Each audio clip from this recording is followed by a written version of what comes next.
अस्सलाम वालेकुम। कैसे हैं आप सब लोग? उम्मीद है कि आप सब खैरियत से होंगे। अच्छा, आज हम जो सीखेंगे वो सुलूस राइटिंग है, जो कि अक्सरियत लोग जानते भी होंगे कि सुलूस राइटिंग किसे कहते हैं और क्या उसमें फ़र्क होता है। अच्छा, ये डॉट्स हैं, मतलब डॉट्स भी कहते हैं इनको, नुकात भी कहते हैं। तो अब हमारे नॉर्मल जो नुकात लगते हैं वो इस तरह से होता है, हर ख़त में इस्तेमाल हो जाता है। ये दीवानी में बनता है और ये सुलूस में बनता है, और ये जो है ये थोड़ा सा और ख़तों में जो स्टाइलिश होती हैं, जो अलग अलग नुकात बनते हैं, जिसमें वो उस ख़त को देखकर डिपेंड करता है कि इसमें कैसे नुकात चलते हैं। ठीक है। अच्छा, मैंने नुकात का इतना ही समझाना था। अब मैं आगे आपको समझाती हूँ कि ये डिफरेंट डिफरेंट नुकात हैं। वैसे सुलूस में जो चलते हैं वो नुकात थोड़ा सा फ्लैट है, और ये कत कहते हैं, जो कलम के आगे वाले हिस्से को कहते हैं वो कत कहते हैं। ठीक है। अच्छा, यहाँ पर हम जो कलम यूज़ करेंगे वो तकरीबन तकरीबन इतना चौड़ा होना चाहिए कि 5 लाइनों में आए।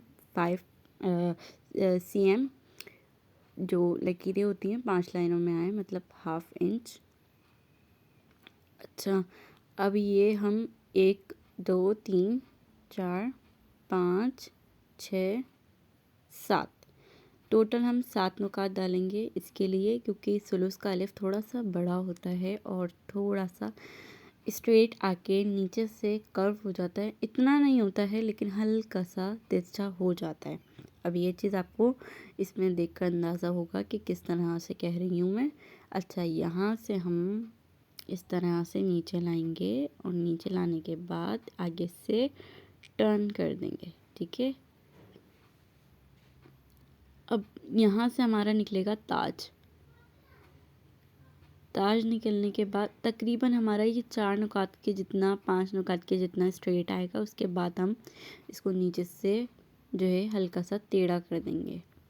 अच्छा, ये अगर हम स्ट्रेट लाइन डालेंगे तो हमारी कम से कम 1 नुक्ता या 1/2 नुकात जितनी जगह आ जाए। ठीक है। और इसके बाद हम क्या करेंगे कि इसी के जैसे सेम मैं आपको बना के दिखा देती हूँ। अच्छा, ताज आपका या तो 2 नुकात जितना है और चिपका हुआ हो। ये हो गया हमारा अलिफ। इस तरह से असल में इसकी शेप होगी, और अक्सरियत में इसी तरह से सुलूस का अलिफ जो है आप लोग बना हुआ देखते होंगे। और ये इसका ताज आ गया, तो इसका ताज इस तरह से होगा। अच्छा, फ़िलहाल के लिए ये मैं आपको समझा देती हूँ कि ये नुकात कितने नुकात में, टोटल 2 नुकात के अंदर अंदर आपका ताज आए। सही है।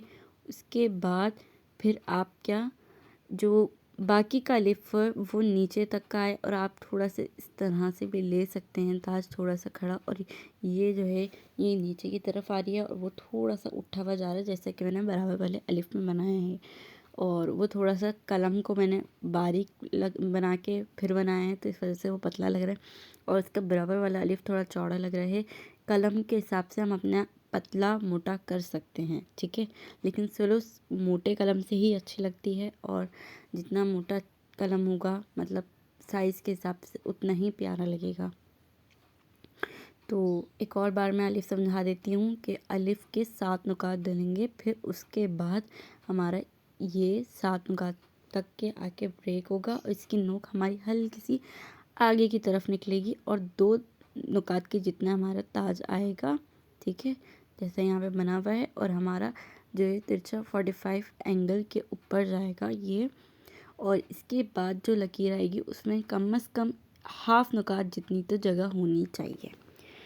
अच्छा, अब ये है कि हमने अलिफ तो समझ लिया, अब हम बा समझेंगे। बा हमारा इतना मुश्किल नहीं है, सिर्फ 3 नुकात डाल के और नीचे 1/2 नुकात लेंगे। सही है। और तकरीबन 6 नुकात जितना हमारी लंबाई होनी चाहिए बाकी। और बा के अलावा ता का भी एक और शेप है, वो इंशाल्लाह हम एक और ख़त में, मतलब एक और क्लास में सीखेंगे। अभी तक हमारा यही काम रहेगा, क्योंकि हमारा फर्स्ट काम है, तो हमारे को यही सीखने में बहुत टाइम लग जाएगा। तो अब ये हमें 2 नुकात जितनी ये लाइन लेनी है, और हल्की सी टेढ़ी होनी चाहिए। अब यहाँ पर हमारे एक नुकात जितनी जगह बचे, अब वो कैसे बचेगी वो मैं आपको समझाती हूँ। पहले हमें यूँ लेकर जाना है इसको ऊपर की तरफ और राउंड, ठीक है। तो जल्दबाजी नहीं करनी है ऊपर ले जाते हुए, ये थोड़ा सा राउंड वाला हिस्सा है और ये हमारा बाग कंप्लीट हो गया।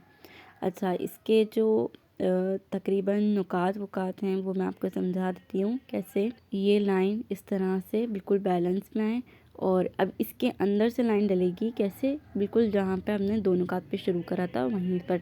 और नुकात में थोड़ा करीब करके डाल देती हूँ कि 6 नुकात किस तरह से आ रहे हैं। तो हमारा ये बाग इस तरह से कंप्लीट हो जाता है। हमारा काम यही रहेगा, अभी हम यही सीखेंगे। ओके, अल्लाह हाफ़िज़।